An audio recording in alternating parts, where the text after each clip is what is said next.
St. Paul, when he's commenting on this basic concept, he's saying in Ephesians chapter 2, we were all dead in our trespasses and sins. What he's not saying is you're dead in the flesh, he's saying that you're dead in the spirit. So when we look at Ephesians chapter 2, like we see and view the world through its lens, we see everybody walking and talking and being alive in a very earthly and material sense. And since they're dead in the spirit, their souls are jeopardized. They do not have what it takes to truly live. So they only have a period of time in which they're allowed to not suffer the consequences of their sin to the ultimate degree. Because as we'll find when we start talking about sin and its consequence of death, which is going to be happening in Genesis chapter 3,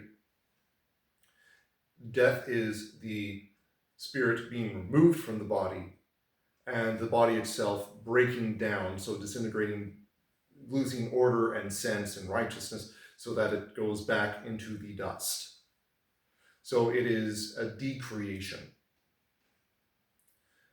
So that has not yet happened for many, many people, but we would still say that they are spiritually dead. So when this also comes up in the Gospel of John, specifically chapter 3, like everybody remembers, God so loved the world, for he sent his only begotten Son, that whoever believes in him should not perish, but have eternal life. That's John 3:16. But the verses afterwards are also incredibly important, because it says there, everybody is already standing condemned. Everybody is already in judgment. Jesus Christ is not coming into the world to judge the world, because all the world is already judged in its sin and its complacency into death.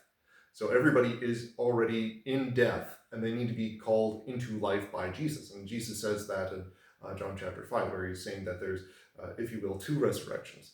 A resurrection from spiritual death to spiritual life, which is what Jesus is doing in his ministry here on earth. So that's like the entirety of the Gospel of John, is Jesus calling people into the spiritual life, calling them out of spiritual death into spiritual life.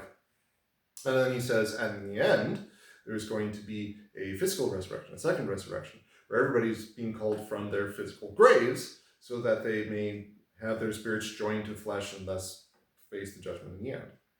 So there is a distinction between the spiritual and the physical. So people are walking, talking there. They don't have life, which also makes sense, because if Jesus is life, or God is life, he's the one who's giving life to man.